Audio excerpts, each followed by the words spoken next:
మాజీ పార్లమెంట్ సభ్యుడు ఉండవల్లి అరుణ్ కుమార్ ఈరోజు సుప్రీంకోర్టులో ఆయన వేసినటువంటి ఒక అఫిడవిట్ గురించి మాట్లాడుతూ వైఎస్ఆర్ కాంగ్రెస్ పార్టీ అధినేత వైఎస్ జగన్మోహన్ రెడ్డి గురించి కూడా వ్యాఖ్యానించడం జరిగింది. అసలు ఈ అఫిడవిట్ ఏంటి, సుప్రీంకోర్టు ఏంటి, దీని కథ ఏంటి అనేటువంటి విషయాల్లో కనుక వెళ్ళినట్లయితే 2014లో అప్పటి కాంగ్రెస్ ప్రభుత్వం ఆంధ్రప్రదేశ్ని 2 ముక్కలుగా విడగొట్టి తెలంగాణ ఆంధ్రప్రదేశ్గా ఏర్పాటు చేసినటువంటి విషయం అందరికీ తెలిసిందే. అయితే ఈ విభజన చట్టం అనేది అమలు చెయ్యటానికి వీల్లేదు. సో ఇది చట్టబద్ధత కలిగినటువంటి ఒక చట్టం కాదు అనేది ఉండవల్లి అరుణ్ కుమార్ గారు వాదిస్తున్నటువంటి అంశం. దీనికి సంబంధించే ఆయన గతంలో కూడా సుప్రీంకోర్టులో అఫిడవిట్ వేశారు.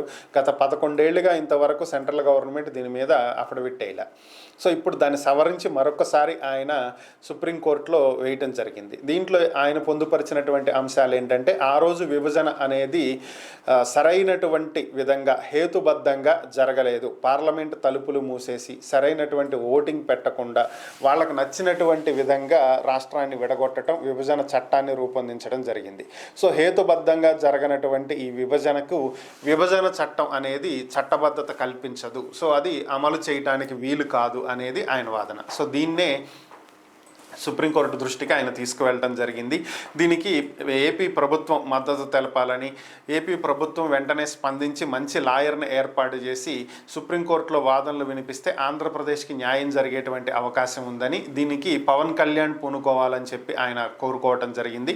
దీంతో పాటుగా జగన్మోహన్ రెడ్డి 2019లో గెలిచినటువంటి వెంటనే నేను ఆయన కలవటం జరిగిందని, అప్పుడు ఆయనకి కక్ష సాధింపు చర్యలకు దిగొద్దు అని కూడా చెప్పడం జరిగిందని, ఆయన వినలేదని, సో దాని ఫలితమే ఇప్పుడు మనం చూస్తున్నటువంటి పరిస్థితులు అని కూడా ఆయన తెలియజేయటం జరిగింది. దీంతో పాటుగా జగన్ ఏదన్నా తప్పు చేసి ఉంటే జగన్ని శిక్షించండి తప్ప అధికారుల జోలికి వెళ్ళకండి అని చెప్పి కూటమి ప్రభుత్వాన్ని కూడా ఆయన కోరటం జరిగింది. డీజీ స్థాయి అధికారి పిఎస్ఆర్ ఆంజనేయులు ప్రస్తుతం జైల్లో ఉన్నటువంటి పరిస్థితి అందరికీ తెలిసింది. సో దీనికి సంబంధించే ఆయన వ్యాఖ్యానించడం జరిగింది. సో ఆయన్ను ములాఖత్తులో కలిసి రావడం జరిగిందని, ఎంతోమంది ఐఏఎస్ ఐపీఎస్ అధికారులు తనకు పరిచయాలు ఉన్నారని, కానీ రాజకీయ నాయకులు చేసేటువంటి తప్పులకు అధికారులను బలి చేయొద్దంటూ కూటమి నేతలను ఆయన కోరటం జరిగింది.